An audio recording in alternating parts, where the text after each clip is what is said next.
अगर आप भी चाहते हैं कि आरसीएम म्यूजिक के वीडियो सबसे पहले आप तक पहुंचे, तो लाल बटन को दबा के चैनल को सब्सक्राइब जरूर करें और साथ में बेल आइकन को दबाना ना भूलें।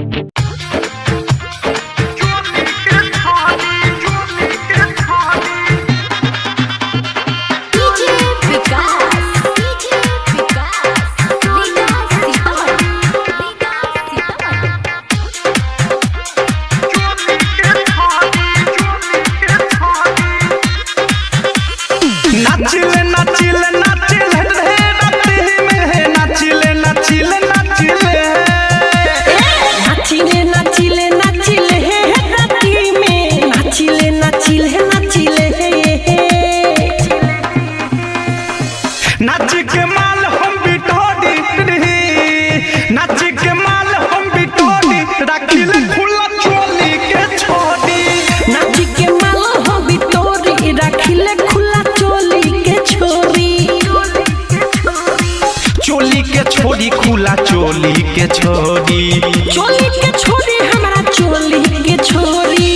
देखला सबे हमरा गोरी रखिले खुला चोली के छोरी नाच के माल हम बिटोरी रखिले खुला चोली के छोड़ी। Ambe recording studio Delhi. DJ Vikas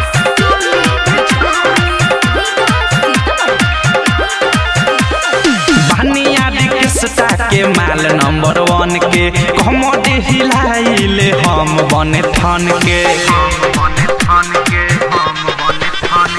बानिया के सटा के माल नंबर 1 के कोमर हिलाइले हम बने ठन के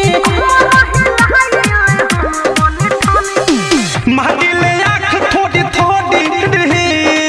मादिले आँख थोड़ी थोड़ी रखिले खुला चोली के छोड़ी नाच के माल हो बिटोरी रखिले खुला चोली के छोरी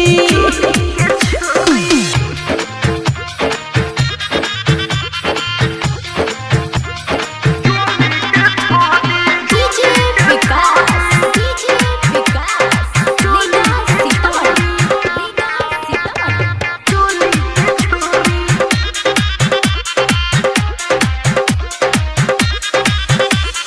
जहवा हम जाइले सारा परात के चूमेला तरसेला लोग हमारा हाथ के अरे रे रे रे जहां हम जाइले साटा पर रात के चूमेला तरसेला लोग हमरा हाथ के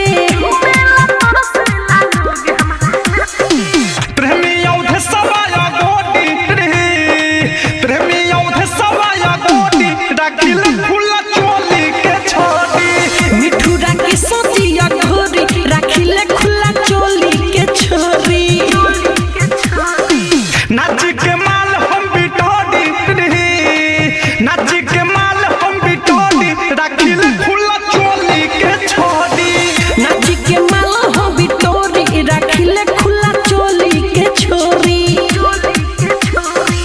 चोली के छोड़ी खुला चोली के छोड़ी चोली के छोरी हमरा चोली के छोरी